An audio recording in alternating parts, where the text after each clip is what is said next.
This week on Arizona Illustrated, we celebrate and appreciate the ever-changing nature of life in the Sonoran Desert from an iconic corner store owner. Here in this store, it's not just come in and buy what you want, but it's also find out how Annie's doing. To a look at the Chicago Music Store's old location on Congress. This building, on the corner of 6th Avenue and Congress Street, was built in 1903 to house the Los Angeles Furniture Company. Singing, cussing, and fighting with Katie Lee. My favorite Old English word. It's a great word.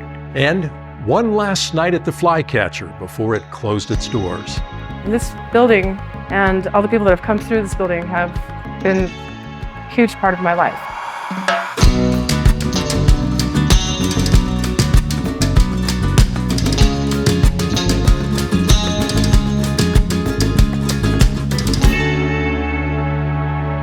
Hello and welcome to Arizona Illustrated. I'm Tom McNamara. You know, this show has been on the air for more than 40 years, and we've been working on this weekly magazine version since 2014. And in that time, a lot of things have changed. Take this green screen set, for example. This is what it looked like 10 years ago when we filmed our first episode with me as host. And it's not only the set or the way I look, a little grayer now than I used to be, but many of the people in our stories have passed away and buildings have changed or been demolished. And our show today will be looking back to remember and celebrate what once was. Starting off with Roy's Corner Liquor Store, where Annie Laos and her son Roy were managing the family business when we first visited in 2014. When I was 11 years, I went to work for my dad. So I was raised in the workforce.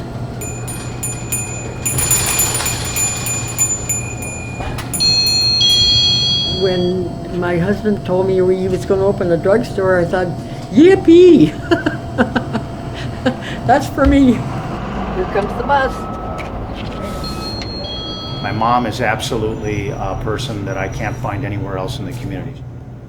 At her age, still working in retail 6 out of 7 days, it's amazing to me. I don't know what the next one is because I can't see it. Get your magnifying glass out. I'm getting a little there. I need this thing. Ooh, this is too big. I don't need this. I can see it. Today is the 10th, right? God, already is the 10th.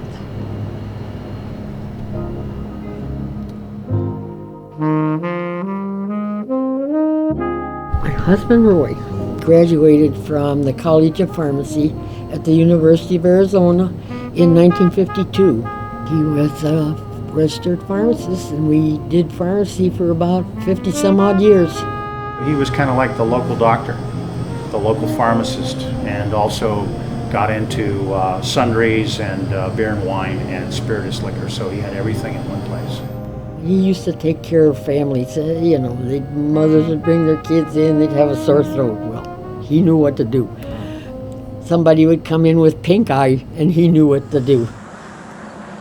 I open at 11 o'clock, usually, or maybe a little bit before. Close at 5, because I'm pretty pooped at 5.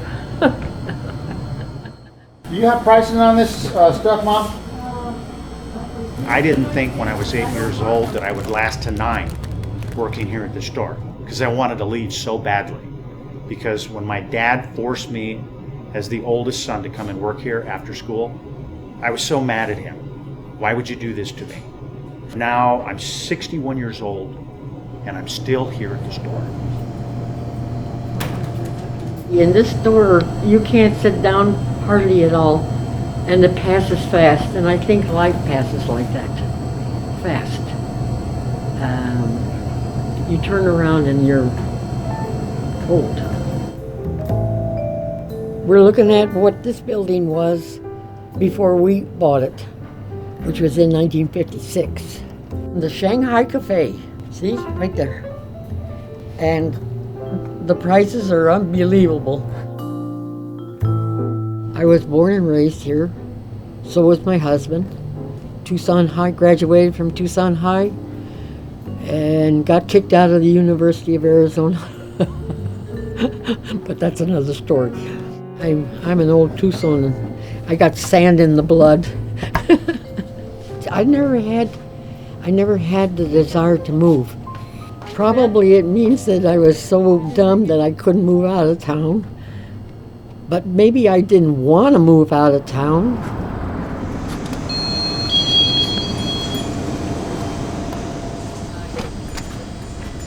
$4.99. $4.99? Let me add these groceries up real fast. Okay. You can come in anytime you want to and just ask for an item. And normally when you don't see it, she'll have it somewhere else in inventory because she holds on to things like that. Where can you get these wallets again? You know, you cannot get these wallets anywhere else. These are like classic retro right here. It's just stuff that they don't make anymore, they don't sell anymore, but I keep it. Because there's no way in the world you could ever get it again. Volcanic oil, made for horses, but used by human beings. Used to sell like mad. You couldn't keep it on the shelf. It's black, and it smells like hell. What's up, Annie? How are you? I'm good. It's Haley's birthday yesterday. Oh, no kidding. 9 years old. Isn't that crazy? Are you getting old? Here in this store, it's not just come in and buy what you want, but it's also find out how Annie's doing. And also, she spends a lot of time socializing with her customers. So she builds relationships with them. Makes sense now. You know, like that. Oh yeah, and that's how this ties together and all that stuff. So We found a good niche in this store that you met the people and you took care of the people, and we were very close so I could take care of my children. It all worked out very good.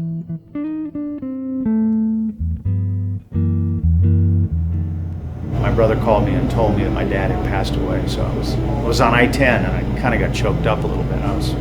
Didn't know what to do. I mean, I hated to see him go, but I didn't want him to live like he was living. He passed away on my birthday, August 5th. You know, things go on. It's tough to lose my dad. Although he was pretty tough on me, it goes back to this whole thing of you become your dad and your dad becomes you. And you don't realize that sometimes until later on in life. You know, so when he went, it was I kind of felt like there was a piece of me that went too. Sorry, I'm trying to catch the bus. I know what you're doing. Come on He wants in. to buy his cream soda. Hurry up. I don't know what kind of... Just grab one. We gotta go. Never mind. You're gonna make us miss the bus. Come I'm on. not going to miss the bus. How much are these? 99 cents a dollar. The bus is here, Jacob. Come on. Here. Okay, here. Thank you. Everybody has bus mania. They think they're going to miss the bus. It comes back every 5 minutes. She has such tenacity, such strength, such energy. She's a constant reminder of what it takes to survive in life. Here's a penny. I don't know. I know you want it. Thank you, Annie. Thank you. I love you. I know it. I love you too. I like to do it. What would I do? Sit home and look at television? I don't think so. I meet people, I take care of them, they come in and talk to me, and it keeps you going.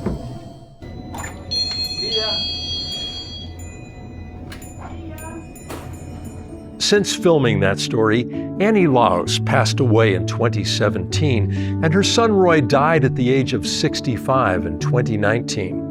Andrew Brown, who produced that segment, is and was deeply appreciative of the time spent with both of them.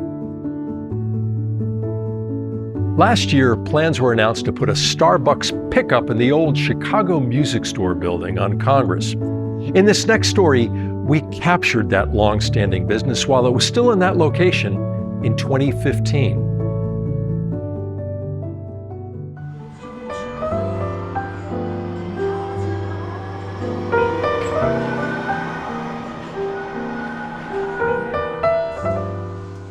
Buildings are acts of collaboration. The owners, designers, builders, and users all contribute to the building. With a historic building, such as the Chicago Music Store at 130 East Congress Street, the list of collaborators grows very long. This building, on the corner of 6th Avenue and Congress Street, was built in 1903 to house the Los Angeles Furniture Company. The two longest tenured owners have been the J.C. Penney Company from 1927 to 1957 and the Chicago Music Store, who have been there since 1967. It was J.C. Penney that combined two buildings to create the current one. You can see evidence of this combining by looking at ceiling beams, window patterns, and the angle of the original pressed tin ceiling tiles. The last 15 years have seen a new ceiling structure, removal of decades-old paint from tile work, a listing on the National Register of Historic Places, and a general overhaul of street facades. There's a lot to love about this building. There are the quirky bits, the balcony that runs along the north wall that is so short I need to tilt my head, the partial basement, the not quite square angle where the walls meet, reflecting the angle of our downtown streets. There are also the grand gestures of the building, the nearly 30 feet of open air from the ground floor to the skylights, the hierarchy of stairways, the generous ceiling height in the mezzanine, the shaded terrazzo-tiled front porch that is a gift back to the community, allowing for comfortable window shopping and creating a performance space for local musicians. While I admire the history on display here, I also see vast potential in this building.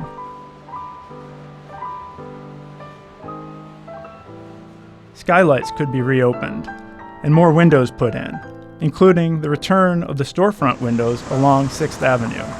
The wonderful spaces of the mezzanine and second floor could again be fully open to customers. The Chicago Music Store makes me grateful for the efforts of everyone who worked together across time to create it. It also makes me hopeful that it will continue to receive love and attention so it can evolve, grow, and continue to serve the needs of our community.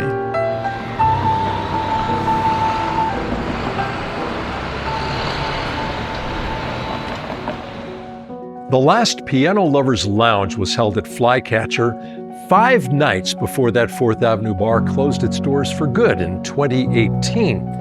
The monthly night featured employees who'd been working at Plush and then Flycatcher for a combined 26 years.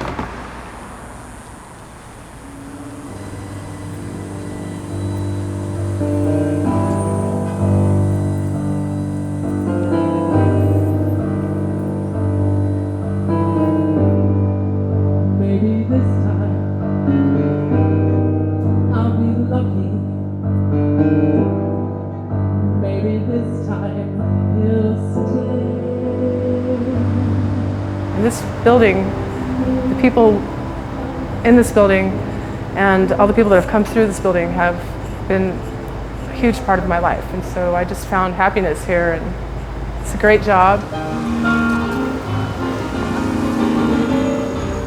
Last Piano Lovers Lounge until maybe another place allows us to do it. I was walking down 4th Avenue once and I saw a sign in the window.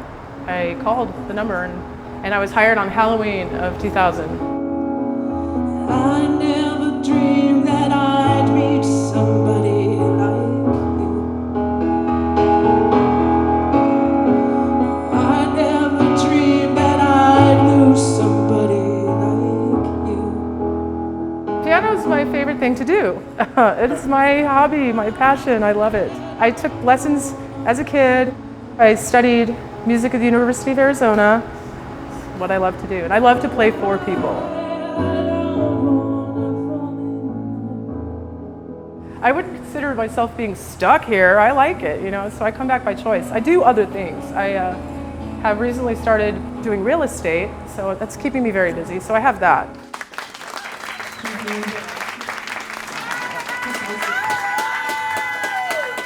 I love you guys. so much. Thank you.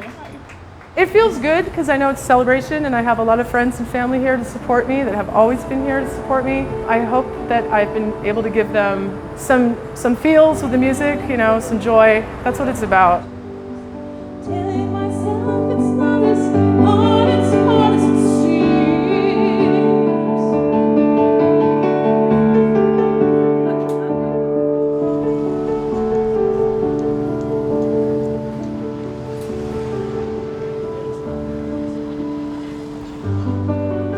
Nothing lasts forever, and I guess they're finally kicking me out of this place is what's happening. Being forced to leave. I've kicked enough people out over the years. I guess it's my turn.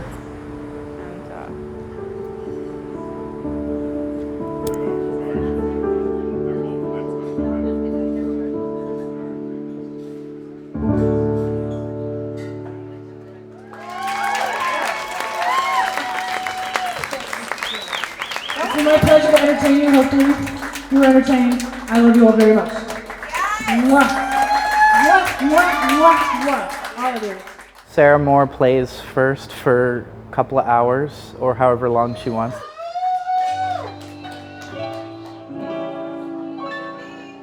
If I'm feeling up to it, I'll play upwards of 4 hours, I think. I've been here since June 2010, about exactly 8 years. If ice even helps, I swear to the Lord I will swear. I'm just security or door or whatever you want to call it. Let's go tonight. I had friends that worked here that said, don't bar back, it's not worth it. It's not worth the extra money. I'm like, I think it might be worth it, but I still didn't do it. Alright, let's move yourself. Laziness is part of it, but I guess another thing was I didn't think there's ever anybody that had been here that long that had just said, I'm just cool, just hanging at the door.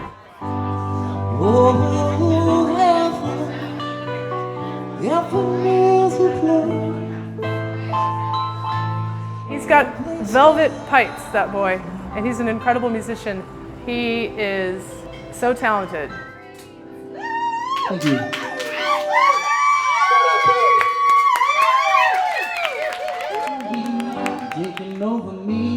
I like getting a reaction out of people. I like to make people laugh.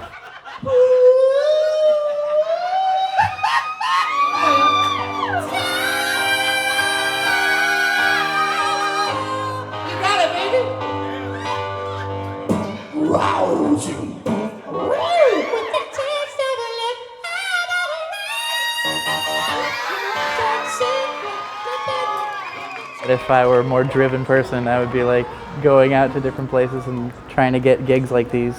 I should have started doing that back in February, but I didn't. Typical Jenkins. The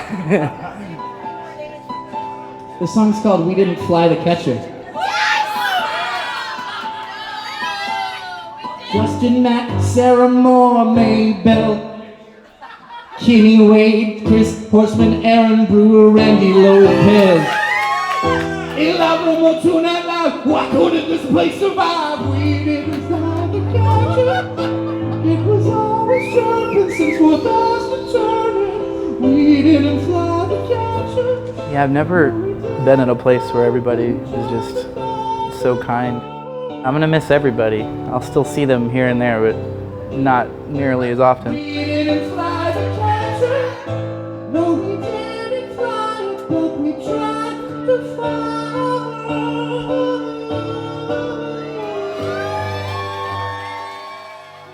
Next, we take you and our cameras to Jerome to meet a true one-of-a-kind singer and activist, Katie Lee, who, as you'll see, saw her own share of change in a lifetime.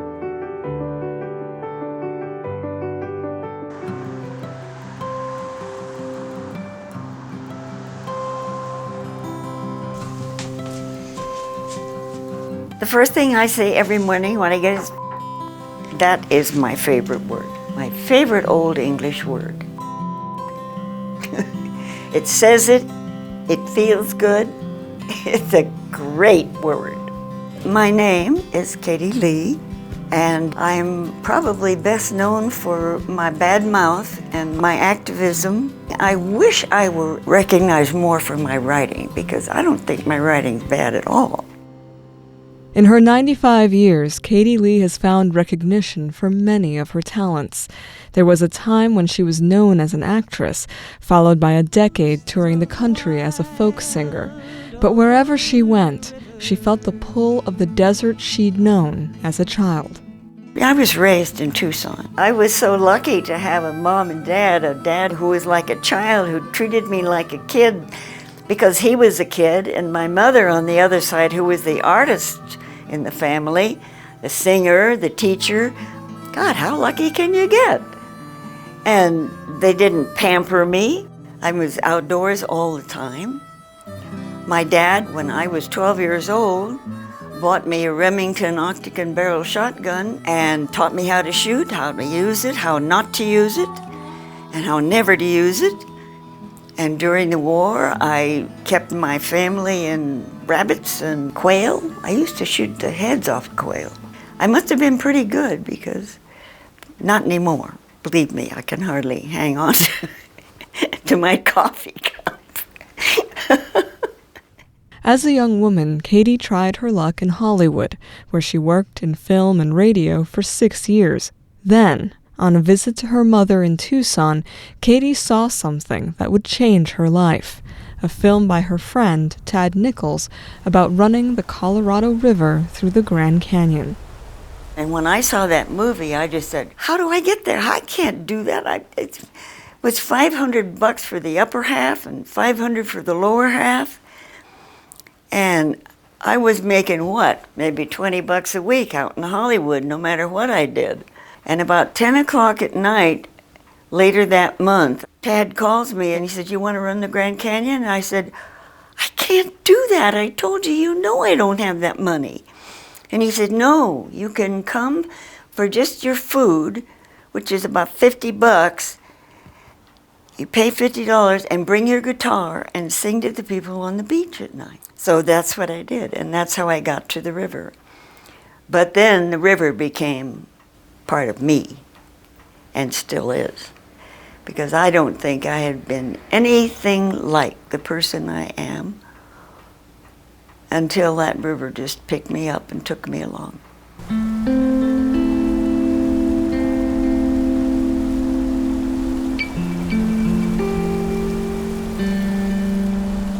To me, it's just like life, the way life flows, the way it goes along, and it comes back and it forms eddies, and there you're in this eddy and you don't know which way to go or what to do, and next thing you know, you're going over rapids and you just are elated, and then the next thing you know, you're in this calm water and just sort of swirling around easy, and that's life, you know, that's a river.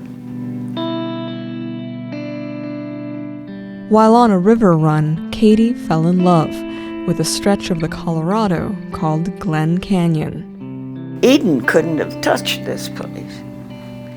125 side canyons, each one of them different. Each one of them with a voice and a look and a feeling of its own. The breezes, they talk to you, and you can talk back and get answers. These floats on the Glen, where there aren't any rapids really, yeah, there's some few that I used to swim through, but it's just a laid-back scene, and you have a chance to look around and get to know the place and understand what makes this do that and what makes that do this, and wow, look at that. And some of the vistas were so beautiful, we just stood there and cried. How come? Here I go.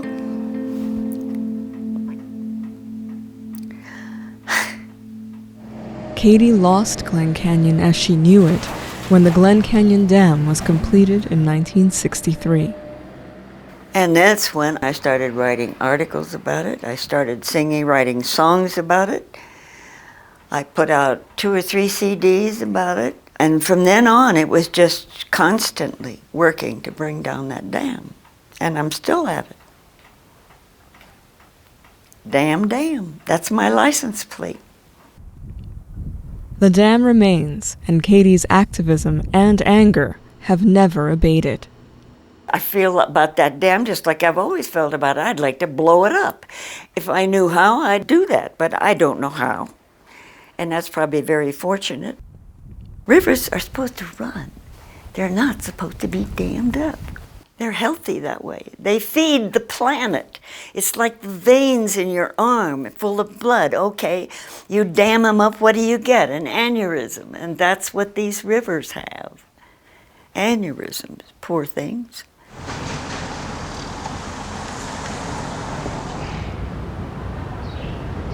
In 1971, Katie settled in the central Arizona mining town of Jerome. Today, it's where she writes in a windowless room tucked into her home. It's where she reads the emails and listens to the songs she has inspired.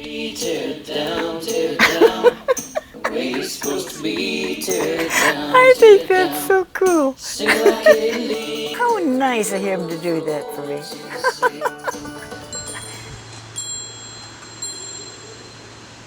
In quiet moments, it's where she looks out over the vast valley below. But despite the roots she's grown, Katie Lee still believes the best way to wake up to life is to venture into the world's wilder places. When you're out there and you are on your own and you know you have to take care of yourself, all your senses sharpen. Your smell, your sight, your hearing, your touch.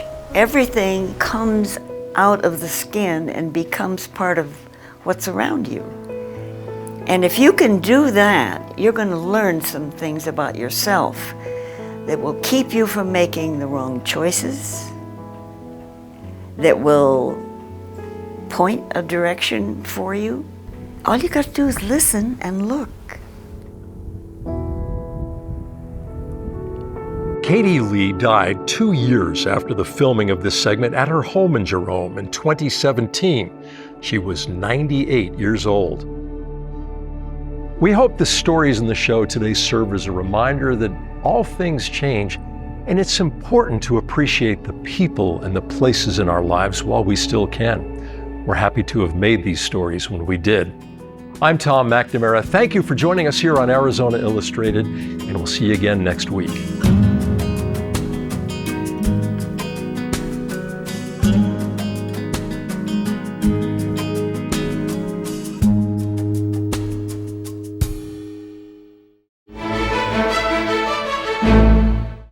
Hi, I'm Tom McNamara, host of Arizona Illustrated. Thank you for watching this entire episode of our show here on YouTube. And if you liked it, well, here's another episode that we think you'll like.